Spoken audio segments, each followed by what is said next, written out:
Meus queridos irmãos, vamos abrir a palavra de Deus no Evangelho de Lucas. Enquanto os irmãos abrem as Escrituras no Evangelho de Lucas, eu quero lembrar a todos que quarta-feira agora, dia 3 de setembro, a igreja estará completando 68 anos de vida. E nós estaremos aqui às 20 horas para prestar a Deus culto de gratidão pelos 68 anos de existência da nossa igreja. E todos os membros da igreja, todos devem vir para dizermos a Deus muito obrigado. Se você conheceu Jesus por intermédio do ministério desta igreja, se você tem sido abençoado ao longo das gerações da sua família, enfim, todos os que, pela bondade e graça de Deus, já receberam de Deus através do ministério desta igreja, vamos todos juntos estar aqui na próxima quarta para agradecer a Deus, porque há 68 anos atrás, Deus fez com que esta igreja nascesse por instrumentalidade daqueles homens e daquelas mulheres de Deus que entenderam a vontade divina e vieram para cá. O bairro de Educandos era um bairro muito diferente do que é hoje. As dificuldades foram muitas, os sacrifícios foram muito grandes também, e foi a determinação, a perseverança, a fidelidade de grandes homens e mulheres de Deus que esta igreja, meus irmãos, chegou até aqui.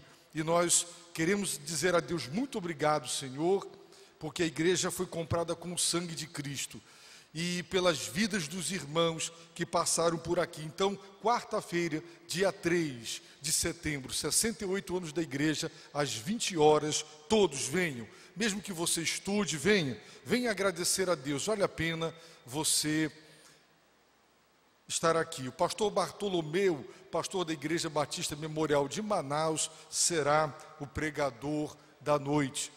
Ok? Meus irmãos, Lucas capítulo 23. Os irmãos manterão abertas a Bíblia neste capítulo, porque nós diversas vezes leremos vários versículos. Na verdade, eu deveria ler todo o capítulo 23 agora, mas não vou fazer isso.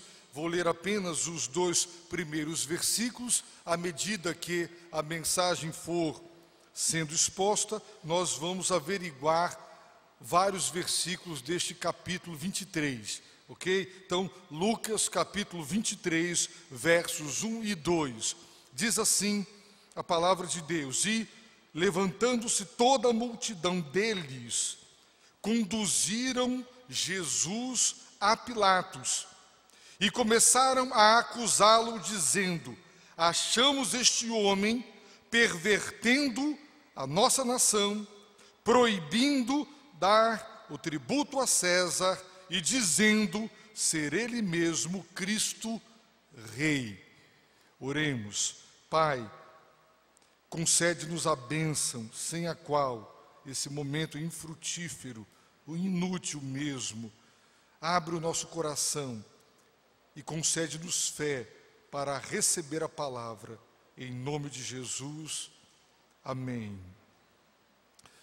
Meus irmãos, nesta mensagem, nós consideraremos a postura de Pilatos em relação ao Senhor Jesus Cristo, a atitude dele para com Jesus.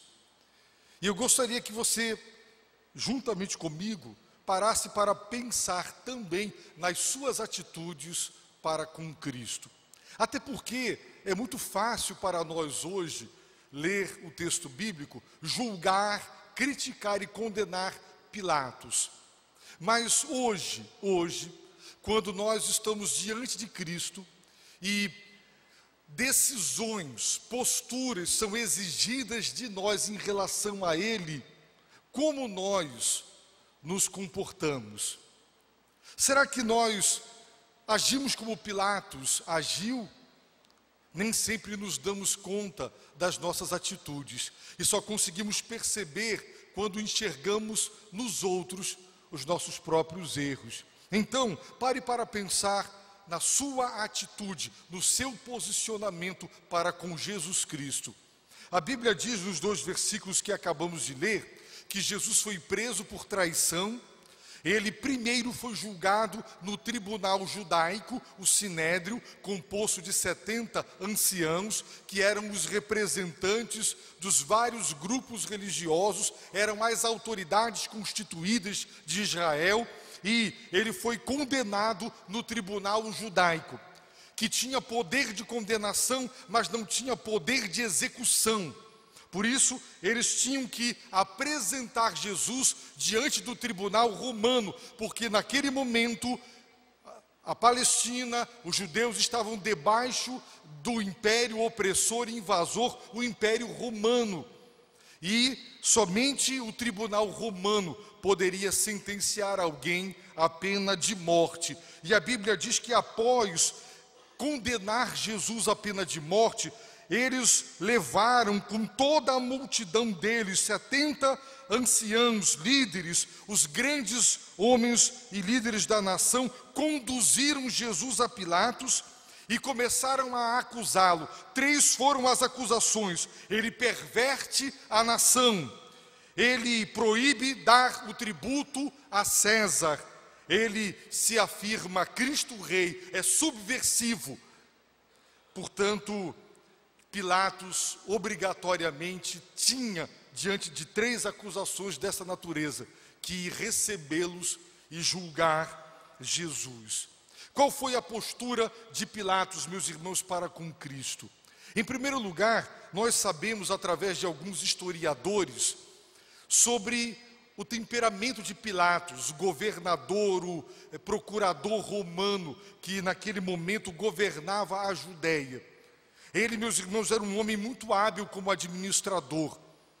Ele é muito elogiado pela sua capacidade administrativa. Era também considerado um excelente juiz, porque fazia uso do direito romano e julgava com perícia. Era também um homem extremamente cruel e implacável. Quando qualquer motim, quando qualquer alvoroço acontecia, para manter a ordem e a estabilidade, ele era capaz de qualquer coisa, das maiores crueldades, e a história conta de quantas pessoas ele matou cruelmente para não permitir nenhum tipo de levante da parte judaica naturalmente. Portanto, um homem determinado, um homem que exercia uma posição de liderança e que vivia tomando decisões, mas diante de Cristo, ele não se posicionou da maneira correta. Irmãos, a Bíblia nos diz que Jesus estava diante de Pilatos e que ele estava absolutamente convencido de sua inocência, e ele por 3 vezes ele reconhece e ele afirma a inocência de Cristo. Ele faz perguntas a Cristo, ele investiga a situação e ele conclui que Jesus era inocente. Vejamos o verso 4. Então disse Pilatos aos principais sacerdotes e às multidões: não acho culpa alguma neste homem. Ele é acusado de tantas coisas. Não acho, após investigar, culpa alguma nesse homem. Foi a palavra dele. Isso foi sexta-feira de manhã. Jesus foi preso, foi levado para a casa do sumo sacerdote, passou a madrugada sendo escarnecido e judiado pelos soldados do sumo sacerdote. E agora, na sexta-feira de manhã, pela primeira vez, Pilatos diz isso. A segunda vez, meus irmãos, está em Lucas capítulo 23, verso 14. Vamos ver? Pilatos manda Jesus para Herodes, ao saber que ele era da Galileia, jurisdição de Herodes, e sabendo que Herodes estava na Judéia, ele manda Jesus para ser julgado por Herodes, e quando Herodes o devolve, o manda de volta a Pilatos sem o condenar, verso 14, e disse-lhes: apresentaste-me este homem como pervertedor do povo, e eis que, interrogando-o diante de vós, não achei nele nenhuma culpa das de que o acusais, nem tampouco Herodes, pois não o tornou a enviar. eis que não tem feito ele coisa alguma digna de morte. A terceira vez, meus irmãos, já quase no fim do processo de julgamento, verso 22, mais uma vez, Pilatos dirá, verso 22, falou-lhes então pela terceira vez, pois que mal fez ele? Não achei nele nenhuma culpa digna de morte. E, segundo, meus irmãos, um outro evangelho, a mulher de Pilatos teve um sonho com Jesus. E durante aquele momento que ele estava julgando Jesus, um recado da parte de sua esposa é levado imediatamente para Pilatos. E o recado de sua esposa é: e estando ele assentado no tribunal, sua mulher mandou dizer-lhe: não te envolvas na questão desse justo. Ele é justo, ele não violou a lei, ele está quite com a lei, ele é inocente, porque muito sofri hoje em sonho por causa dele. Convicto da inocência de Cristo e com certeza, sob o impacto deste recado, Pilatos, meus irmãos, tinha absoluta certeza, Jesus era inocente. E a Bíblia diz, meus irmãos, que ele se empenhou para soltar Jesus. No entanto, porque quis agradar as multidões, o povo, porque quis agradar as autoridades e porque quis agradar o imperador, ele cedeu a todas as pressões e ele entregou Jesus para ser crucificado. Essa foi a atitude de Pilatos para com Jesus. Ele cedeu às pressões. Vamos ver, a primeira tentativa, meus irmãos, de soltar Jesus foi a seguinte. Veja, vamos ler de 5 a 12. Ele enviou Jesus para Herodes, pensando, Herodes é governador da Galileia, eu envio Jesus para Herodes, ele julga, se ele condenar, é ele quem mandou matar, se ele absolver, ele põe em liberdade, eu transfiro a minha responsabilidade para Herodes e fico livre de ter que me posicionar. Eu sei que ele é inocente, quero soltá-lo, mas não tenho coragem, eu transfiro a minha responsabilidade para Herodes. E a Bíblia diz o seguinte, a partir do verso 5, eles, porém, insistiam ainda mais, dizendo, alvoroça o povo, ensinando por toda a Judeia, começando desde a Galileia até aqui. Então Pilatos, ouvindo isso, perguntou se o homem era galileu. E quando soube que era da jurisdição de Herodes, remeteu-o a Herodes, que também naqueles dias estava em Jerusalém. Ora, quando Herodes viu Jesus, alegrou-se muito, pois de longo tempo desejava vê-lo, por ter ouvido falar a seu respeito, e esperava ver algum sinal feito por ele. E fazia-lhe muitas perguntas, mas ele nada lhe respondeu. Estavam ali os principais sacerdotes e os escribas, acusando-o com grande veemência. Herodes, porém, com os seus soldados, desprezou-o e, escarnecendo dele, vestiu-o com uma roupa resplandecente e tornou a enviá-lo a Pilatos. Portanto, Pilatos, meus irmãos, tentou livrar-se da responsabilidade de tomar uma decisão em relação a Cristo, transferindo esta responsabilidade para Herodes, mas não deu certo. Herodes não o condenou, nem o absolveu, simplesmente o mandou de volta. Toma aqui, o problema é teu, resolve. A segunda vez, meus irmãos, que Pilatos tenta soltar Jesus, está no verso 16 e no verso 22. Ele disse, castigá-lo-ei, pois, e o soltarei. Verso 22, final do verso 22, castigá-lo-ei, pois, e o soltarei. Ou seja, eu vou machucá-lo, eu vou torturá-lo, eu vou tirar sangue dele, mas eu não estabelecerei a pena máxima, a pena de morte, como vocês querem.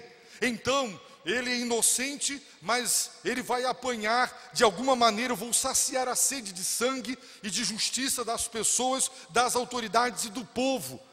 E meus irmãos, não adiantou, porque a multidão não queria só que Jesus apanhasse, queria que ele fosse crucificado, pena máxima, pena de morte.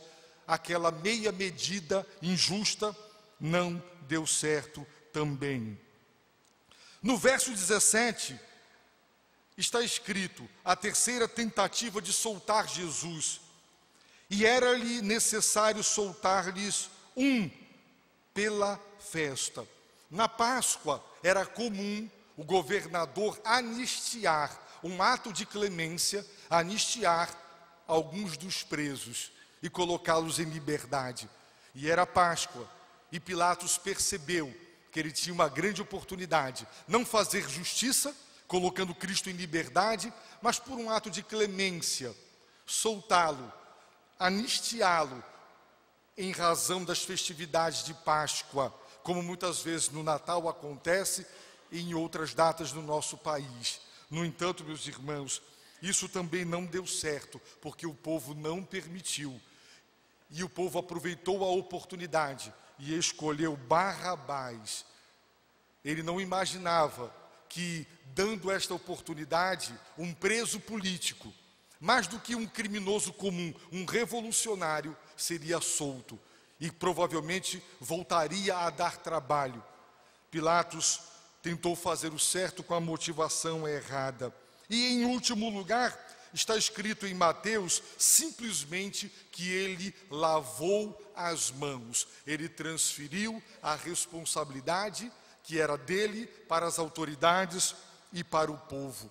E simplesmente, meus irmãos, vejamos os versículos 23 a 25. Olha o que aconteceu. Mas eles instavam com grandes brados, eles gritavam, pedindo que fosse crucificado. E olha o que diz a Bíblia: e prevaleceram os seus clamores. Os clamores da multidão, aqueles clamores prevaleceram, eles ganharam no grito.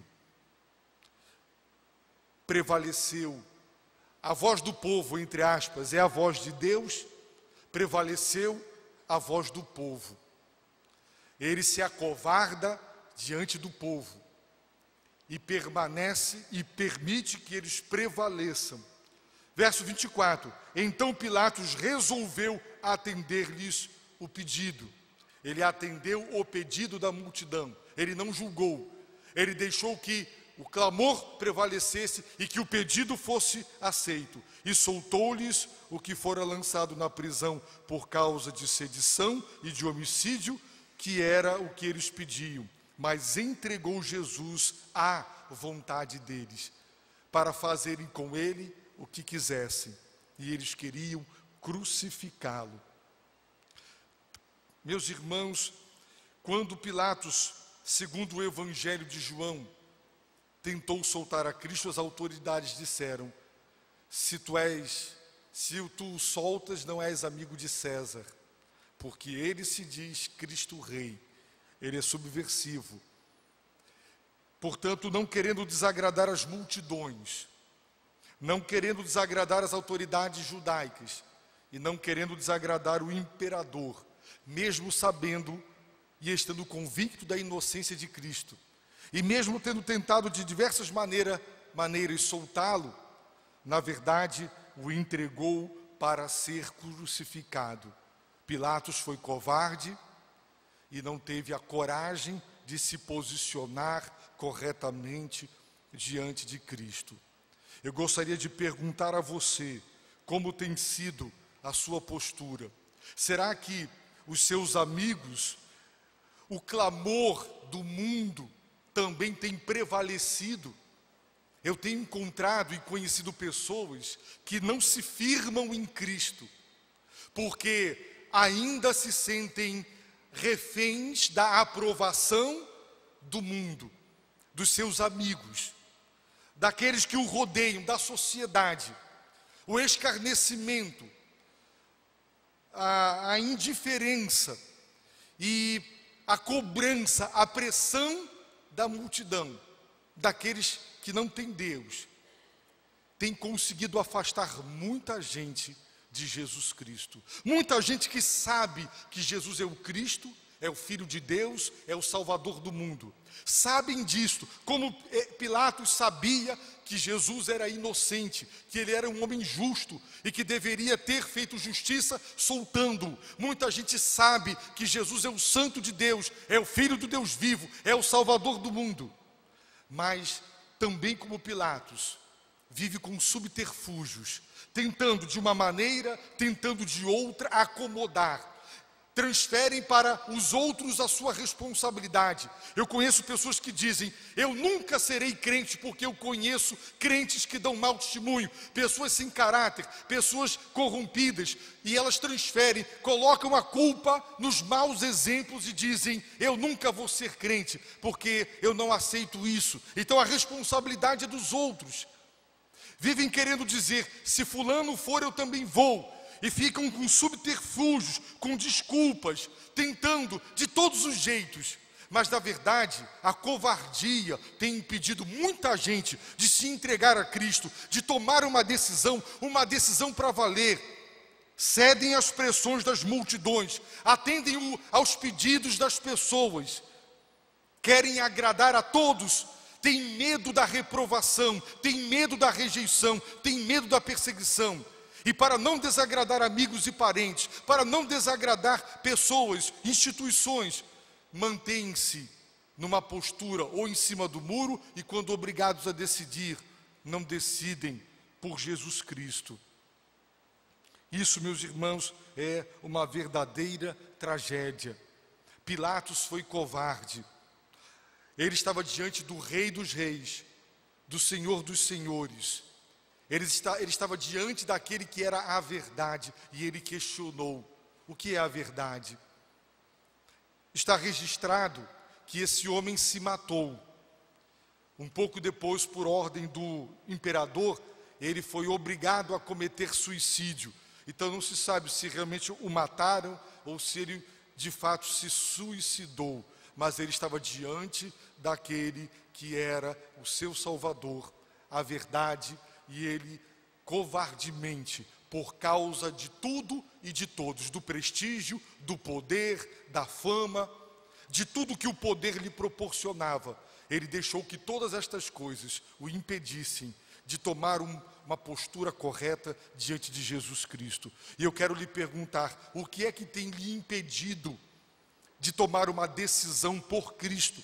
Se você já se conscientizou que Ele é o Senhor, que Ele é o Salvador, o que é que está causando obstáculos a você? O que? Você sabe que se realmente aceitar a Cristo, você terá que ter uma vida reta com Ele, terá que segui-lo fielmente, e você sabe dos desdobramentos, das implicações, e o próprio Cristo, de maneira tão honesta e tão transparente, Ele deixa claro o preço de segui-lo.